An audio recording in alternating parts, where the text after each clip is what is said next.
পুষ্পার আঙুর আজকে সত্যি সত্যি কিসমিস হয়ে গেছে।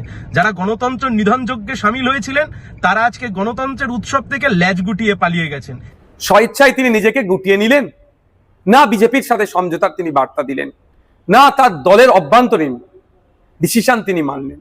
মডেল আসলে যারা পুলিশের সাহায্য নিয়ে, গুন্ডার সাহায্য নিয়ে, টাকা অর্থবল নিয়ে মানুষকে দমিয়ে দিয়ে, মানুষকে ভয় দেখিয়ে যারা বিরোধী শূন্য করে দিনের পর দিন ভোটে জিতেছে, ক্ষমতা থেকে চলে যেতেই মানুষ যেহেতু পাশে নেই, তৃণমূল আজকে ল্যাজ গুটিয়ে পালিয়ে গেল।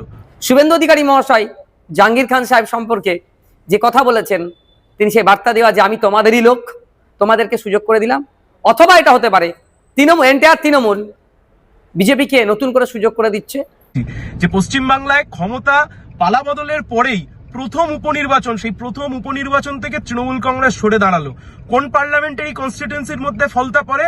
ভাইপোর ডায়মন্ড হারবার পার্লামেন্টারি কনস্টিটিউয়েন্সির মধ্যে, যেটা দেয়নি। 93টা গ্রাম পঞ্চায়েত বিরোধী শূন্য, 4টে পৌরসভা বিরোধী শূন্য, গোটা ভূভারতবর্ষের একমাত্র পার্লামেন্টারি কনস্টিটিউয়েন্সি, সেই পার্লামেন্টারি কনস্টিটিউয়েন্সির ফলতা বিধানসভার উপনির্বাচন, সেখান থেকে তৃণমূল আজকে ল্যাজ গুটিয়ে পালিয়ে গেল। এই লড়াই সরাসরি বামপন্থী বনাম বিজেপিদের লড়াই। তবে তৃণমূল কংগ্রেস যে দুর্নীতি অন্যায় করেছে, সেই অন্যায় দুর্নীতির আর মাপ ক্ষমা বাংলার মানুষ করবে না। নতুন করে আর তৃণমূল কংগ্রেসকে বাংলার মানুষ চাইবে না। ফলতার উপনির্বাচন থেকে সরে দাঁড়ালো তৃণমূল কংগ্রেস, মানে ক্ষমতা থেকে চলে যাওয়ার পরের প্রথম উপনির্বাচন হিসাব মতো, সেই উপনির্বাচন থেকে পাত্তারি গুটিয়ে তৃণমূল কংগ্রেস হাওয়া হয়ে গেলেন। পুষ্পা সে হাওয়া হয়ে গেলেন। কিসের জন্য এত তাড়াতাড়ি হাওয়া হয়ে যেতে হলো? যদিও বা অফিসিয়াল ভাবে নমিনেশন উইথড্র করবার ডেট পেরিয়ে গেছে, ফলে কিভাবে উইথড্র ওরা করেছে সেটা তৃণমূল কংগ্রেস বলতে পারবে। কিন্তু কিভাবে এই তৃণমূল কংগ্রেস দুর্দণ্ড প্রতাপ ডায়মন্ড হারবারের ভাইপো মডেল, ডায়মন্ড হারবার মডেল, গোটা ডায়মন্ড হারবার পার্লামেন্টারি কনস্টিটিউয়েন্সিতে 93টা গ্রাম পঞ্চায়েত আর 4টে পৌরসভা বিরোধী শূন্য করে দিয়েছে। এই জাহাঙ্গীর থেকে শুরু করে ভাইপোর মডেল, তার নাম দিয়েছিল, পোশাকি নাম দিয়েছিল ডায়মন্ড হারবার মডেল। আসলে যারা পুলিশের সাহায্য নিয়ে, গুন্ডার সাহায্য নিয়ে, টাকা অর্থবল নিয়ে মানুষকে দমিয়ে দিয়ে, মানুষকে ভয় দেখিয়ে যারা বিরোধী শূন্য করে দিনের পর দিন ভোটে জিতেছে, ক্ষমতা থেকে চলে যেতেই মানুষ যেহেতু পাশে নেই, তৃণমূল আজকে ল্যাজ গুটিয়ে পালিয়ে গেল। সরাসরি লড়াই বিজেপি বনাম সিপিআইএম, আমাদের সাথে সরাসরি বিজেপির লড়াই। যে কথা আমরা আগেও বলেছিলাম, সে কথা আমরা আজকেও বলছি, যে পশ্চিমবাংলায় ক্ষমতা পালাবদলের পরেই প্রথম উপনির্বাচন, সেই প্রথম উপনির্বাচন থেকে তৃণমূল কংগ্রেস সরে দাঁড়ালো। কোন পার্লামেন্টারি কনস্টিটিউয়েন্সির মধ্যে ফলতা পড়ে? ভাইপোর ডায়মন্ড হারবার পার্লামেন্টারি কনস্টিটিউয়েন্সির মধ্যে, যেখানে 2018 সাল 2023 সালের পঞ্চায়েতের নির্বাচনে একটাও কোথাও জেলা পরিষদের আসনে সিপিআইএম কে ক্যান্ডিডেট পর্যন্ত দিতে দেওয়া হয়নি। শুধুমাত্র একটা জায়গায় ক্যান্ডিডেট দেওয়া হয়েছিল, তাও সেখানে প্রচারটুকু পর্যন্ত করতে দেয়নি।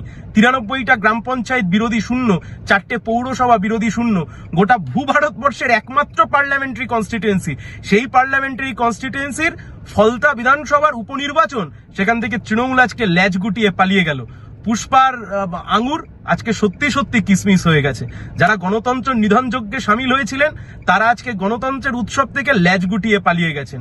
এই লড়াই সরাসরি বামপন্থী বনাম বিজেপিদের লড়াই। ফলতার নির্বাচন থেকে তৃণমূল কংগ্রেস প্রার্থী জাহাঙ্গীর খান নিজেকে প্রত্যাহার করে নিলেন। এটা নিয়ে প্রচুর চর্চা হচ্ছে, কিন্তু প্রশ্ন থেকে যাচ্ছে জনমানসে, স্বেচ্ছায় তিনি নিজেকে গুটিয়ে নিলেন, না বিজেপির সাথে সমঝোতার তিনি বার্তা দিলেন, না তার দলের অভ্যন্তরীণ ডিসিশন তিনি মানলেন। এই বিষয়ে উত্তর সময় কিন্তু কথা বলবে, উত্তর দেবে। কিন্তু আমার একটা জিনিস থেকে যাচ্ছে, আমার মনে হয় দুটো জিনিস খুব হতে পারে। একটা হচ্ছে বিজেপিকে সমঝোতার বার্তা, যে বিজেপির নেতৃত্ব, যে বর্তমান মুখ্যমন্ত্রী শুভেন্দু অধিকারী মহাশয় জাহাঙ্গীর খান সাহেব সম্পর্কে যে কথা বলেছেন, তিনি সেই বার্তা দেওয়া যে আমি তোমাদেরই লোক, তোমাদেরকে সুযোগ করে দিলাম। অথবা এটা হতে পারে তৃণমূল বিজেপিকে নতুন করে সুযোগ করে দিচ্ছে। অথবা এটাও হতে পারে যে তৃণমূল কংগ্রেস দেখছে যে এই নির্বাচনে ফলতা থেকে 1, 2, 3 কোনো মতেই আসতে পারবে না, 4 বা 5-এ থাকবে। সেই জন্যই নতুন করে আমার মুখ থুবড়ে পড়লে পার্টি ঘুরে দাঁড়াবার আর কোনো জায়গায় থাকবে না। ফলে এটাকে সুকৌশলে জাহাঙ্গীর খানের নাম দিয়ে এড়িয়ে যাচ্ছে। তবে সময় কথা বলবে। তবে তৃণমূল কংগ্রেস যে দুর্নীতি অন্যায় করেছে, সেই অন্যায় দুর্নীতির আর মাপ ক্ষমা বাংলার মানুষ করবে না, নতুন করে আর তৃণমূল কংগ্রেসকে বাংলার মানুষ চাইবে না।